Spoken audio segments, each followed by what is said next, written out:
merde, quoi. Attendez. Putain, j'ai vraiment un fond vert de merde. Quelle honte. On est parti, les gars. Histoire de survie. L'homme qui a détourné un avion de ligne est disparu avec 200 000 $ de la chaîne François Calvier. On est parti, let's go. Did you find out after we landed when they brought the money aboard? Le 24 novembre 1971, aux États-Unis, un homme détourne un avion de ligne à l'aide d'une bombe qu'il transporte dans sa mallette. Il prend l'ensemble des passagers en otage et demande une rançon de 200 000 $. Il obtient la somme, libère les passagers et demande au pilote de redécoller. Puis, alors que l'avion est en plein vol, il saute avec 2 parachutes et disparaît à tout jamais dans la nature. Pendant 45 ans, le FBI va essayer de retrouver le mystérieux pirate de l'air qu'on surnomme D.B. Cooper, mais sans succès.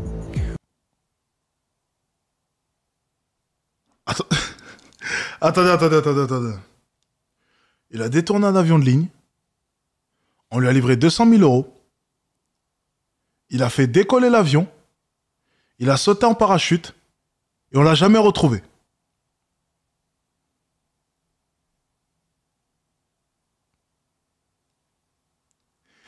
Déjà, très bon commentaire. Seulement pour 200 000 €. Mais c'est pas grave.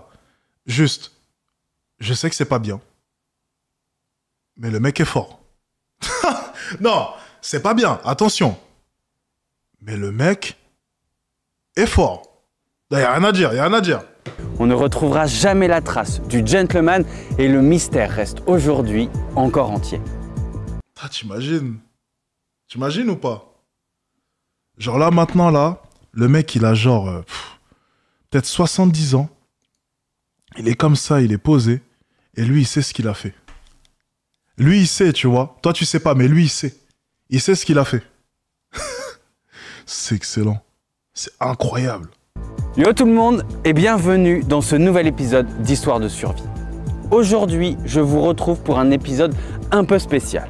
L'histoire que je vais vous raconter parle d'un homme dont on suppose qu'il a survécu sans en être totalement sûr.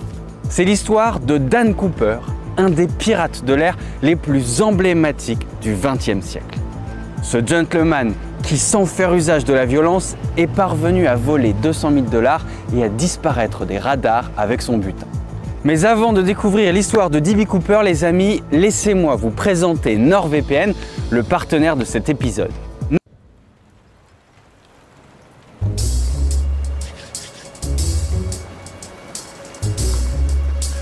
Ah, en plus, ah ouais, c'est en 1971, bah oui. Donc 200 000 € en 1971, ça doit... C'était il y a plus de 50 ans, maintenant. Ça doit peut-être valoir plus d'1 million d'euros de maintenant. Je sais pas, ça vaudrait combien 200 000 € aujourd'hui? 200 000 $ d'avant, en comparaison à maintenant, ça vaudrait... c'est en millions, je pense. 1,5 million, 1 million, je sais pas. Ça vaut énormément. Tu peux faire du x7, x8, en comparaison à maintenant. Devenu...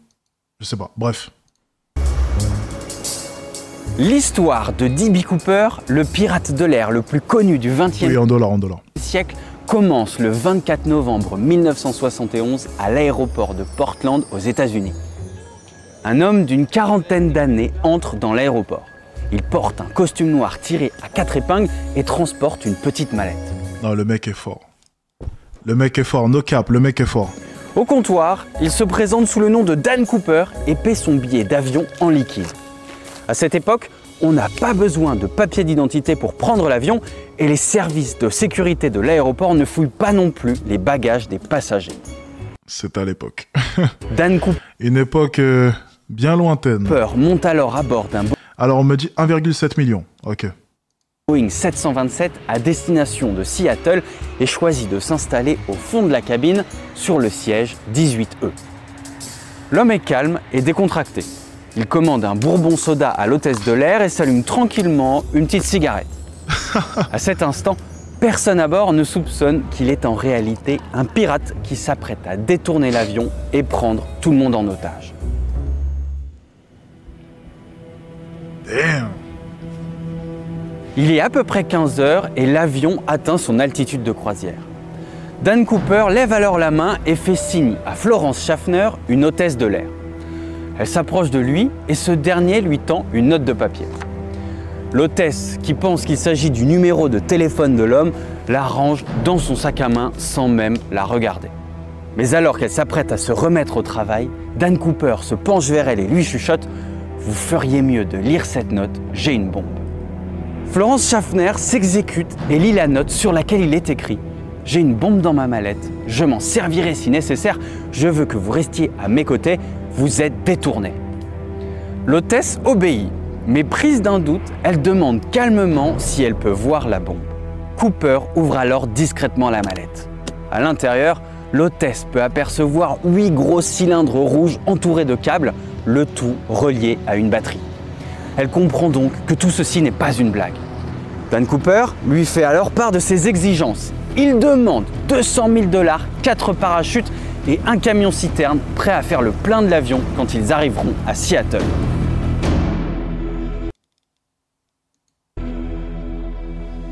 Le pilote informe alors la tour de contrôle de Seattle que son vol est détourné par un pirate de l'air. Au sol, c'est le branle-bas de combat. L'aéroport prévient les autorités et rapidement, le FBI est mobilisé sur la Ah bah oui, directement, FBI. C'est simple, les agents fédéraux ont 2 heures pour réunir les 200 000 $, trouver les 4 parachutes. Et je crois qu'à l'heure d'aujourd'hui, en Amérique, on ne négocie plus avec les terroristes. Donc si jamais on demande 200 000 $ maintenant, ils ont pour consigne de ne pas donner. Corrigez-moi si je me trompe pas. Mais je crois que en Amérique, on ne négocie plus avec les terroristes. C'est terminé. Corrigez-moi si je me trompe. Et affréter un camion-citerne. Les agents du FBI rendent alors visite à toutes les banques du coin et parviennent à réunir la somme.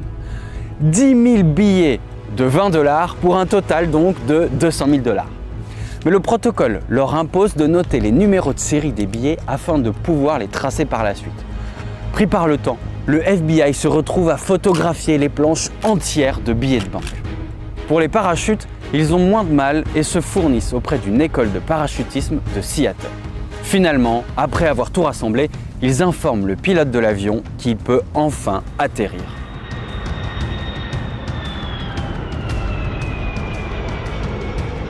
Dan Cooper demande à l'équipage de garer l'avion sur une zone isolée. Il fait également fermer tous les cache-hublots de l'appareil afin de se protéger d'éventuels snipers du FBI. Un employé de la compagnie aérienne... Attends, il a fait quoi? Pareil, afin de se protéger... Ah, il fait fermer toutes les fenêtres. Ah, il est bon. D'éventuels snipers du FBI.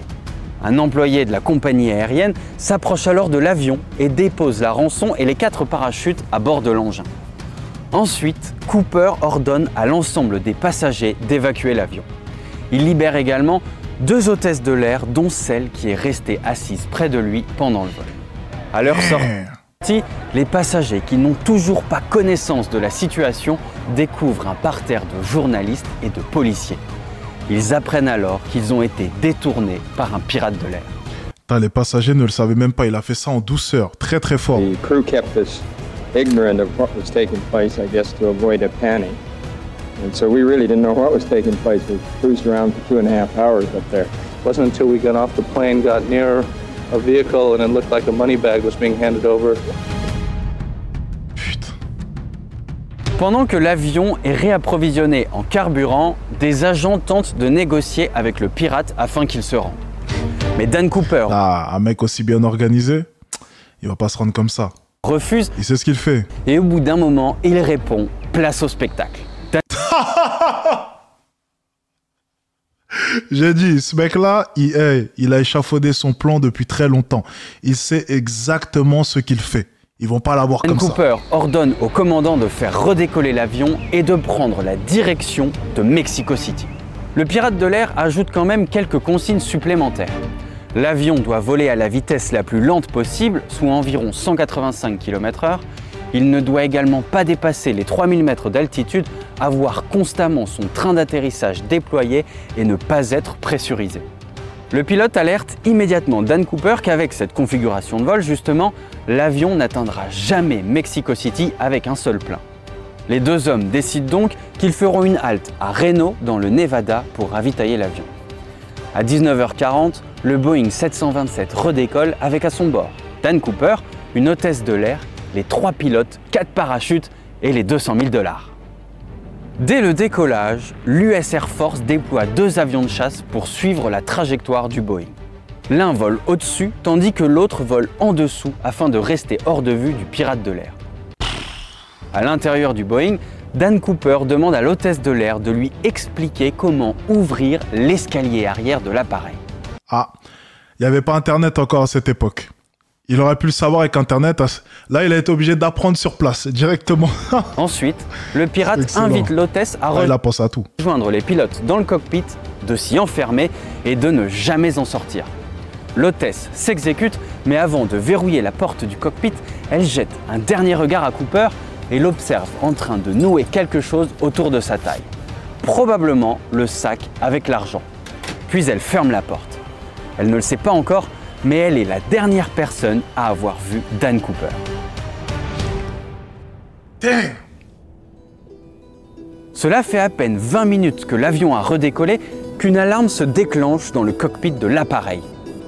L'escalier arrière de l'avion vient d'être déployé. Immédiatement, le pilote utilise l'intercom de l'appareil pour demander au pirate de l'air s'il a besoin d'aide. Ce à quoi il répond tout simplement non. À 20h13, l'ordinateur de bord détecte un léger mouvement de la queue de l'avion. Mais conformément aux consignes du pirate de l'air, les 4 membres d'équipage restent à l'intérieur du cockpit. En réalité, Dan Cooper vient de sauter de l'avion et de disparaître dans le noir. À 22h15, l'avion se pose enfin à Reno. Sans nouvelles du ravisseur, l'équipage et le FBI pensent qu'il n'est plus à bord. Après une fouille minutieuse de l'appareil, c'est confirmé, plus aucune trace du mystérieux pirate de l'air. Enfin presque, car à bord, les agents C'est sûr qu'il a laissé un truc, un petit mot. retrouvent la cravate portée par Dan Cooper et 2 des 4 parachutes. Les passagers et les membres d'équipage sont alors tous interrogés et un portrait du ravisseur est établi. Il deviendra l'un des portraits robots les plus célèbres des États-Unis.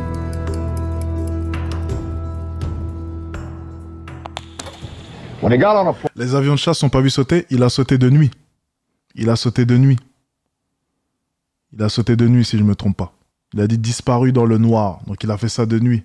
Il n'est pas con. Plane in Portland, Oregon last night. He was just another passenger who gave his name as Alors, D.A. attends, petite précision. La négociation avec les terroristes est un sujet complexe et controversé. Il n'existe pas de règle universelle pour savoir s'il faut ou non négocier avec les terroristes et chaque situation doit être évaluée au cas par cas. Certains arguments en faveur de la négociation sont qu'elle peut permettre de sauver des vies, de réduire la violence, de comprendre les motivations des terroristes et de favoriser le dialogue. Certains arguments contre la négociation sont qu'elle peut encourager. Ok. Cooper. But today, after hijacking a Northwest Airlines jet, ransoming the passengers in Seattle, then making a getaway by parachute somewhere between there and Reno, Nevada, the description on one wire service, master criminal. Le FBI ne tarde pas à établir les faits. Après avoir récupéré l'argent et les parachutes, Dan Cooper a fait évacuer les passagers pour pouvoir être seul Le mec, il nous balance du chat GPT, l'enfoiré. Et il continue en plus. en cabine. Il a demandé des conditions de vol particulières pour pouvoir sauter en parachute, puis il a sanglé l'argent à son corps, ouvert l'escalier arrière et a sauté dans le vide. Mais comment le pirate a-t-il pu seulement survivre au saut? Effectivement, le mystérieux gentleman a quand même sauté d'un avion de ligne en plein vol et en pleine nuit au-dessus d'une immense zone montagneuse recouverte d'une végétation dense avec un costume cravate et de petites chaussures de ville. Immédiatement, le FBI lance une vaste opération de recherche pour tenter de retrouver le suspect. Mais il est très difficile d'établir une zone de recherche. Finalement, elle se concentre autour de la rivière Lewis dans le sud-ouest de l'État de Washington. La zone est très hostile et le terrain est recouvert d'une végétation si dense qu'elle est parfois impénétrable. Et certaines parties sont si accidentées qu'il est impossible de chercher à pied. Des efforts considérables sont mis en œuvre pour retrouver Dan Cooper. 200 hommes sont déployés. Les agents toquent aux portes des fermes, fouillent les lacs et les rivières à l'aide de bateaux et parcourent des kilomètres Putain, le mec, c'est un malade. carrés de terrain à pied ou en hélicoptère. Ils utilisent même un sous-marin pour sonder les profondeurs du lac Meruem. Mais rien n'y fait. Aucune trace de Dan Cooper, ni de ses parachutes, ni des 10 000 billets de 20 $. Cette chasse à l'homme exceptionnelle, une des plus intenses de l'histoire des États-Unis, ne révèle aucun indice. Mais 4 mois à peine après les faits, un nouveau détournement d'avion a lieu aux États-Unis. Le 7 avril 1972, un certain Richard McCoy embarque à bord du vol United Flight 855 à Denver. Encore une fois, il s'agit d'un Boeing 727. À l'instar du mystérieux Dan Cooper, McCoy prend les passagers en otage, cette fois-ci à l'aide d'une grenade et d'un faux pistolet, obtient 500 000 $ de rançon et saute en parachute depuis l'escalier arrière. Vous l'aurez compris les amis, c'est exactement le même procédé que Dan Cooper. Mais 2 jours plus tard, un automobiliste alerte la police. Le 7 avril justement, il a pris en stop un homme en tenue de parachutiste qui transportait un gros sac noir. Le FBI est mis sur le coup, McCoy est retrouvé puis arrêté. Il a essayé. Il a réussi Ok, 2 jours, pas mal. Évidemment, les enquêteurs n'ont qu'une question à la bouche. McCoy est-il Dan Cooper? À la question, McCoy répond « Je ne veux pas en parler avec vous ».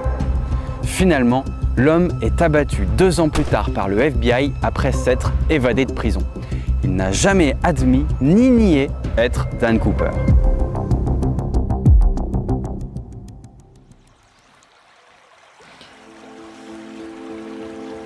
C'est à cause de ce type de gars que maintenant on est obligé de passer 10 ans à se faire contrôler à l'aéroport. Et notamment ceux de 2001, n'est-ce pas? On s'en rappelle tous, tragique. Mais le mystère d'E.B. Cooper ne s'arrête pas là.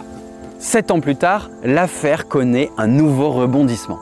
Un chasseur retrouve dans la forêt, au nord du lac Merwin, un petit panneau en plastique comportant des instructions pour ouvrir l'escalier arrière et provenant bien du Boeing 727 détourné par Cooper. Puis 2 ans plus tard, le 10 février 1980, un nouveau rebondissement a lieu. Le petit Brian Ingram, un garçon de 8 ans, campe avec ses parents au bord de la rivière Columbia, non loin de la zone de recherche du FBI, lorsque tout à coup, il trouve des billets de 20 $. Le long de la rivière, il déterre plusieurs liasses de billets et retrouve ainsi un butin de 5 800 $. Et chose incroyable les amis, les numéros de série des billets correspondent bien à ceux photographiés par le FBI pendant la prise d'otage. Il s'agit bel et bien d'une part de l'argent de Dan Cooper. Malgré cette découverte, l'enquête piétine toujours. Finalement, en 2016, 45 ans après les faits, le FBI classe l'affaire sans suite. Les enquêteurs n'ont pas réussi à identifier Dan Cooper avec certitude. Au cours de ces 45 ans d'enquête, plus de 1000 suspects ont été sérieusement étudiés par les autorités. Plusieurs personnes ont également avoué être D.B. Cooper, certains même sur leur lit de mort. C'est le cas de Dwayne Weber, un ancien vétéran de la Seconde Guerre mondiale qui aurait confessé sur son lit de mort à sa femme être D.B. Cooper. Mais il fut écarté de l'affaire car ses empreintes digitales et son ADN ne correspondaient pas à se retrouver sur la cravate de Dan Cooper. Dans tous les cas, cette histoire rocambolesque a tout de même bouleversé l'aviation civile aux États-Unis. Pour éviter que de nouveaux détournements ne se reproduisent, la sécurité a été renforcée dans les aéroports et les avions. D'ailleurs, un système de sécurité qui empêche l'escalier arrière des Boeing 727 de s'ouvrir en plein vol est installé par la suite dans les avions de la marque. Il est même baptisé Van Cooper. L'affaire D.B. Cooper est quant à elle rentrée dans l'histoire des États-Unis. Pour l'anecdote, les amis, D.B. Cooper s'était donc présenté à l'origine comme Dan Cooper à bord de l'avion. Mais dans les jours qui ont suivi le détournement, un journal américain l'a nommé par erreur D.B. au lieu de Dan dans un article. C'est ainsi que le nom est resté dans la culture populaire. Et en parlant de culture populaire, dans la saison 1 de la série Marvel Loki, le personnage détourne un avion dans les mêmes conditions que D.B. Cooper. Il affirme même être le véritable Dan Cooper. Les amis, cet épisode d'Histoire de survie... Pas mal l'histoire, hein. Pas mal. Un dernier prank avant de clamser. Il a clairement gardé une part. Ah, pas bon signe pour la théorie de la survie, les billets retrouvés. Ah. Mais après, ils ont retrouvé que 5000. Et est-ce qu'ils étaient concentrés sur une même zone? Je sais pas. Je sais pas trop.